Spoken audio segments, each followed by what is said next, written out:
Учениците од основното училиште Лилијанда во Ваксин се влегуваат во втора недела од бојкот на наставата. Наместо нивните деца, дисперзираната приградска зграда на ова училиште во општина Липково е нападната од нивните родители. Тие се загрижени што наставничката по англиски со иницијали СС воопшто не им предава и имаат дилеми за нејзината здравствена состојба. Ја чекавме во училиште да ја прашаме, но интервенираше нејзиниот сопруг, невролог по професија, за кого родителите се сомневаат дека ги фалсификувал медицинските извештаи од Кумановската болница со кој таа продолжи да работи. 20 vite punon, s'ka dim, por sjelljen s'kam me thonë qashtu që she pa vet, burri vet që reagojke.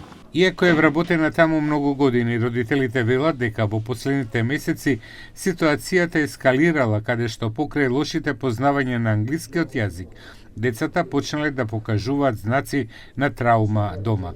Наставничката, според извештајот од Кумановската полиција, исчезнала на есен, а откако била пронајдена, земала 2 медицински отсуства, од кој едното со невролошка дијагноза.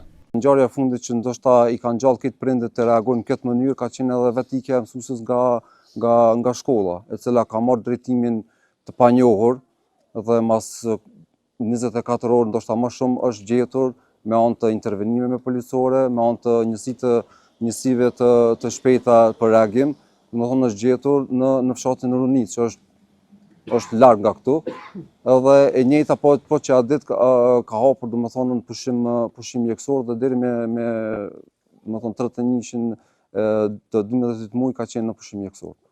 Околу 100 ученици од прво до петто одделение продолжуваат да отсуствуваат од настава, додека со петиција подпишана од родителите бараат наставничката по англиски јазик да биде отпуштена.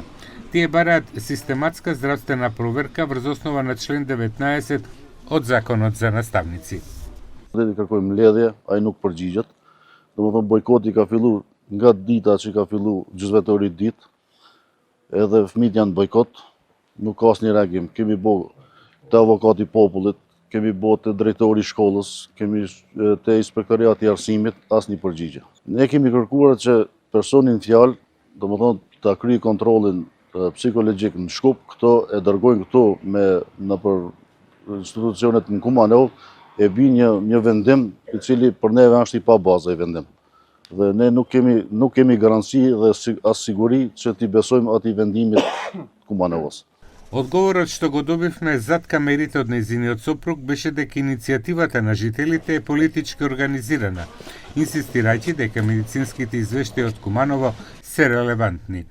Училниците продолжуваат да бидат празни, но родителите не се откажуваат од бојкотот, како што велат од безбедносни причини.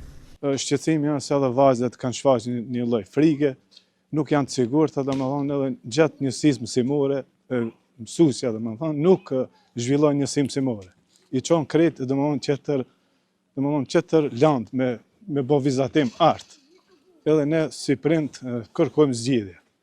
Po te institucione. Po, a jeni të shqetësuar vetëm për shkak të arsyes se ka anomali në mësim apo edhe për çështje të sigurisë? Po edhe më shumë edhe për çështje të sigurisë ajo.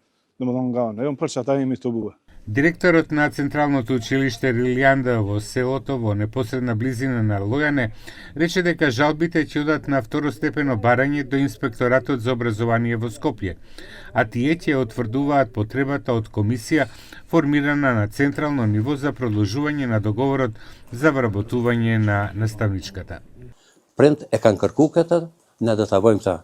Ne kemi frikë të kompletojmë dokumentet dhe mbas kompletimit dokumenteve që dërgojmë në Shkup, ato vetëm janë të informuar këtë drejtim, po kërkojnë dokumentacion. Ne do t'i çojmë dhe ato e kanë për obligim dhe për detyrë na përgjigjen kërkesës sonë dhe në fakt ne nesër do të dërgojmë, domethënë në inspektoriatin e arsimit në Shkup dokumentacionin, do ta shohim edhe peticionin që është I organizuar, po që e kanë proprin shkollë. Domethënë pas kompletimit dokumentacioneve, nëse kemi dokumentet komplet, nuk mund bëjmë asgjë. Комунициравме и со градоначалникот на општина Липково Еркан Арифи, кој ни рече дека преку општинскиот сектор за образование интервенирале надлежните органи и се очекува секоја нивна одлука да биде спроведена од страна на општината. Додека не се реши проблемот, децата ќе останат без образование.